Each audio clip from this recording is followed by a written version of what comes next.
Boom! Think I'd try this a new way. I'm gonna show you the tricks that I know. I'm getting tired of talking, and I need more of a show right now. It's time that you made your mind up, 'cause lately all it ever does is change. Feels like we're only talking, going round and around, back around. I will fight like no other every day. I won't stop like the others. I will stay. 'Cause now is the right time, and I'm feeling alright. I'm playing your game like I know I can win right now. You got me up tonight. Our time at Kubu Island was nothing short of remarkable, but it was time for us to head on to our next wild destination, Nxai Pan National Park.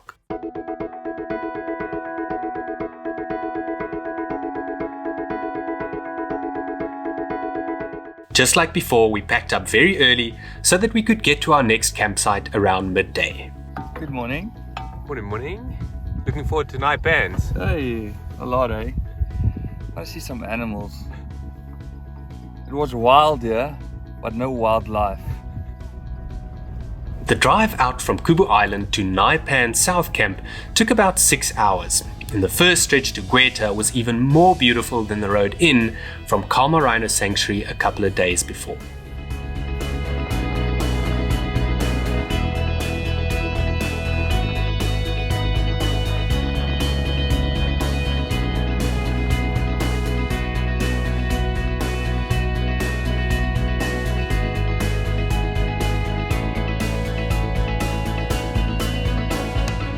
It was, however, incredibly dusty, and by the time we finally stopped to stretch our legs, Ye had to pull out the feather duster before we could open Frikky's boot. It's time for a coffee here on the Pans. A little bit sleepy, I'm not gonna lie. It's what happens when you get up at 3 o'clock in the morning to photograph baobab trees. The old feather duster is doing its trick. How's the road been so far, Ye? Yeah, it's not too bad. Actually, still haven't used 4x4, but really corrugated and stony in parts, and you go through these patches where I'm still not sure what you call this soil, or cotton soil or something. Yeah, but it's dusty. Eh? Some parts a bit overgrown, so you'll see Fricky has some beauty scars. But yeah. Dusty two-tracks and scratchy branches weren't our only challenges, as the roads kept on forking over and over. Believe me, if you're driving from Kubu Island, you simply won't reach Gweta without Tracks for Africa. So we're on the road between Gweta and Maun on our way to Nxai Pans, and look, our first sighting of a big five.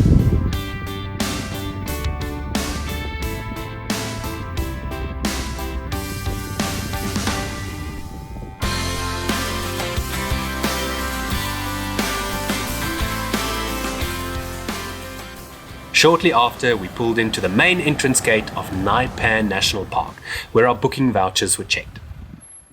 Because I had booked through Botswana Footprints, everything had been settled already. Our entrance fees with Botswana's Department of Wildlife and National Parks, and our camping fees with the Kumai group who manages South Camp.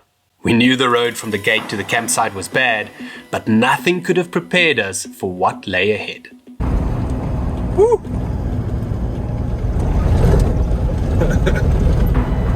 Full concentration, yeah? Here comes another stretch. Yo, pick a lane. Doesn't matter if you want to pick one, it doesn't kill you. Yo. For the following hour, we felt like we were in a washing machine. Yo. Painful.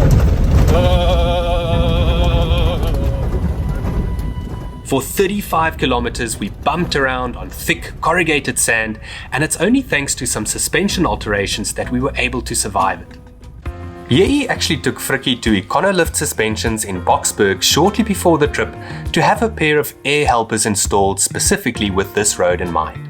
The air helpers basically provide additional support to the existing coil springs and shock absorbers by lifting the back of the car, preventing it from sagging and the suspension from bottoming out on bumpy roads when it's heavily laden. The cool thing is you can control the amount of lift by inflating or deflating the air helpers through a valve at the back of the car. Although the air helpers did their job perfectly, we didn't come out completely unscathed on the other side. What happened? Hi man, this road up from Nxai Pan's gate got us.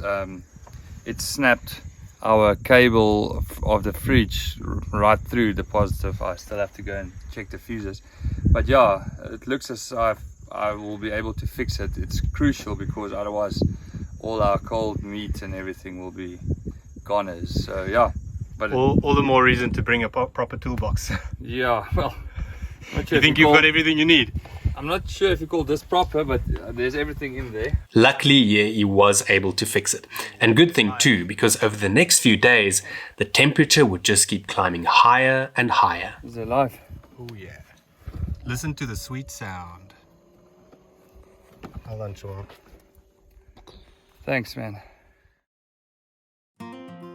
Visiting Nxai Pan National Park had been on my bucket list for years, and it was wonderful to finally be here. Although you can also camp at Baines Baobab, South Camp is the place to stay if you're coming for game viewing. It's privately run by the Kumai Group, who are in charge of maintaining the campsite, which consists of 10 stands.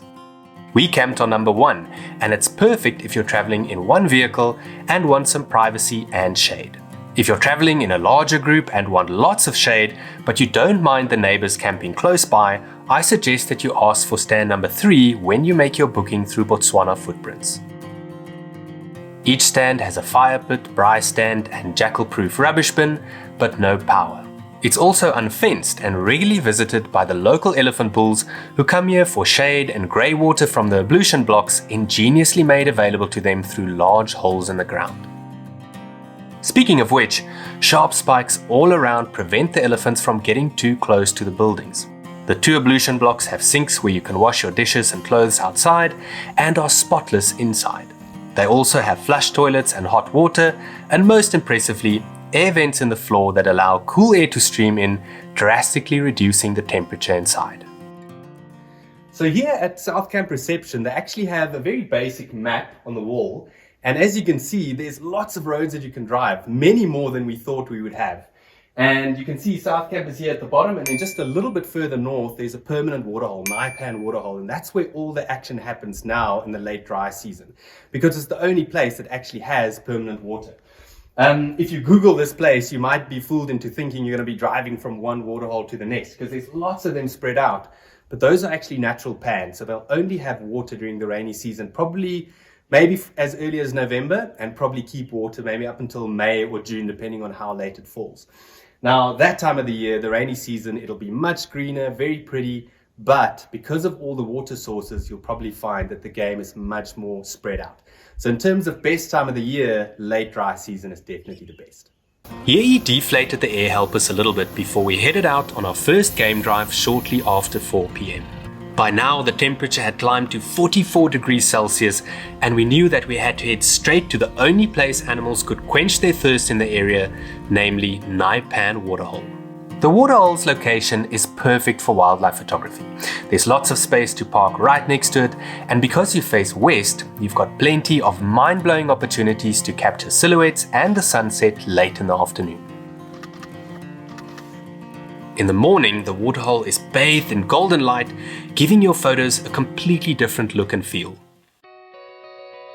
And because we came at the hottest, driest time of the year, game viewing was exceptional.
The elephant encounters we had here were some of the best I had ever had on safari.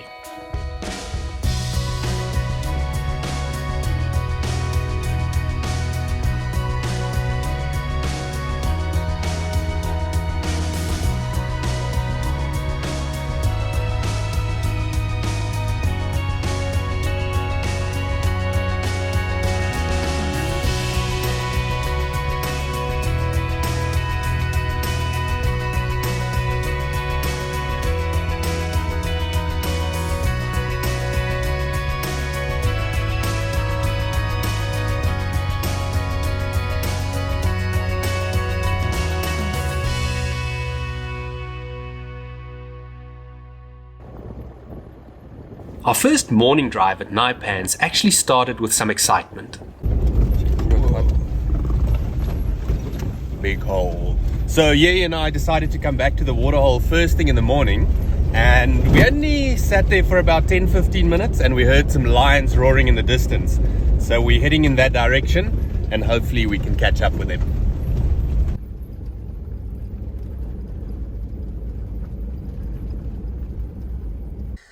Took a little while, but we actually found the lions. It's two males and he spotted them when I had almost driven past them. They're lying here quite a distance away from us, I would say probably about 100 meters or so, but beautifully backlit. A day and a half later, we actually found the two males at the waterhole, and luckily for us, they weren't alone.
By the third afternoon, it was unbearably hot, but somehow he still found the energy to keep busy in camp. In the middle of the day in Nxai Pan, it's really hot, so you have to keep yourself busy with something. Time for some extra diesel. Yeah, here in Nxai Pan, you don't drive that much as we thought you're going to do. We budgeted for, I think, 100 kilometers per day for game drives. If we do 10, it's a lot, because we only drive to the watering hole and sit there and wait. But we use a lot of diesel as generator. The car is a generator more than a vehicle, so to keep the batteries running, battery powered up, and the fridge running. So now we just have to fill up our generator with some diesel. How beautiful is the town! After filling Fricky's tank, he offered to do the dishes in front of some equally hot spectators. With that chore completed, the Energizer Bunny decided to wash his clothes as well. Hello, I'm Ye the vet, and I'm the safari expert's washing guy. Look for your smart pants, and look all these holes in Filia's pants. Huh? I think you guys should buy him a coffee so he can buy new underpants.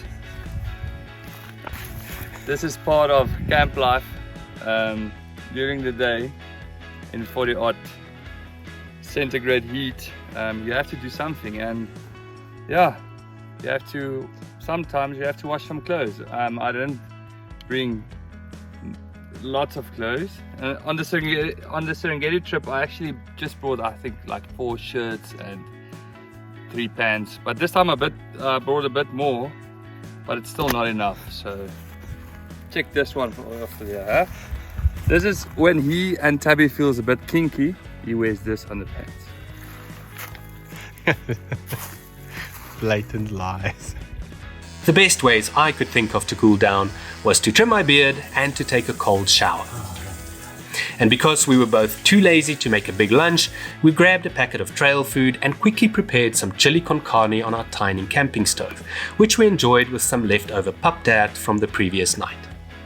By now it was 50 degrees Celsius, so before game drive we quickly swung past South Camp's surprisingly well-stocked little tuck shop to find out whether they had ice. Tell me, first question, do you have ice?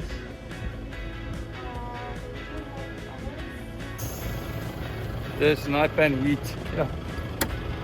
So they sell frozen 5 liters here to tackle the heat. But now I want to see if it fits in here. I don't think it's gonna fit.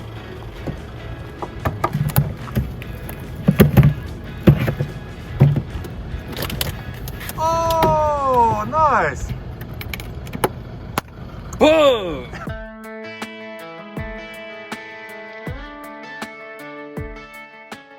Our time at Nxai Pan's had been amazing so far, but the one thing we still hadn't seen and that we had been dreaming about for months was a pride of lions at the waterhole. But then, on our last morning... So we are heading to Kauai today. We're still at Nxai Pan and you can't believe it. We saw nothing at the waterhole, and instead of heading straight back down to the gate, we thought let's just do one last little loop. And here he spotted something in the distance. He actually saw a lappet-faced vulture fly down to the ground. And then we saw in the distance 11 lions, unfortunately not close to the road. And they're busy making their way to the waterhole because the vulture went down to where they made a wildebeest kill last night and they ate everything. There's just little scraps left. So we spend a little bit of time now photographing some jackals and vultures. We're going to go back around to the waterhole, and then we've got about 2 hours before we have to start heading to Maun, otherwise we're going to be late. But the hope is that those 11 thirsty lions are going to cut a line straight to the waterhole, and that we're going to be able to get them before we've got to go. Fingers crossed. We waited patiently at the waterhole, but unfortunately the lions never showed up. So we just spent about an hour and a half waiting at the waterhole for those lions to pitch up, and they didn't. It's still relatively cool, but we're not convinced that they're actually going to keep walking. There's hundreds of heads of game around: springbok, kudu, impala, wildebeest, and none of them look even remotely nervous. So chances are big that those lions have actually laid down somewhere in the shade and that they're going to come and drink this afternoon. So yes, Yei and I are heading back to reception here at South Camp. I think if they've got a stand available for us and they've got credit card facilities, we're going to be spending another night here at Nxai Pan's, take the gamble and see whether those lions come and drink this afternoon. You've all seen that beautiful last light sort of backlit shots of the elephants. Imagine we've got that with a pride of 11 lions. Good news, we managed to get space for another night at Nxai Pan's. We've got the same campsite, number 1, which is the best one by the way, nice and exclusive. And since it's relatively cool, we're making our way back to the waterhole. We're gonna spend a bit more time there this morning. Who knows, maybe even sit there the whole day if we've got the guts for it, and see what pitches up. And let's hope that this little gamble pays off and that sometime in the next, 24 hours, we've got a pride of 11 lions drinking at Nxai Pan Waterhole. By sunset, we had become rather deflated, because not only had the lions not showed up during the day, but the elephants had also decided not to come down for a drink like they had done the previous 4 afternoons. The following morning, however, our gamble finally paid off. So after a disappointing afternoon yesterday, having not found the lions here at the waterhole, in fact we saw nothing, we've got here to the waterhole first thing this morning and all 11 lions are here. We're pretty much surrounded by them. Super relaxed, no other vehicles, and they're quite playful as well. Look at this.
Nxai Pan National Park far exceeded our expectations and gave us some of the best photographic opportunities of the whole Botswana trip. A massive thank you to Outdoor Photo in Pretoria for sending with some incredible gear from their rental department. I used a Canon R6 with a 100 to 500mm RF lens and Yei a Canon EOS R with a 100 to 400mm lens. This is what we were able to capture with them.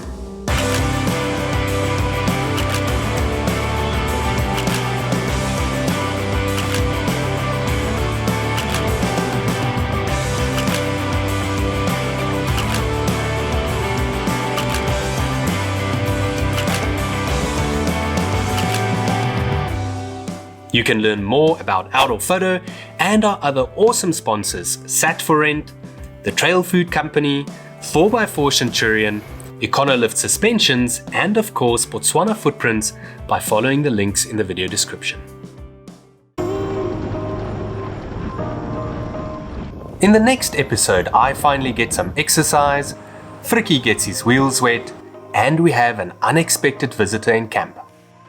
We also have an unforgettable sighting that was arguably the best one of the entire trip.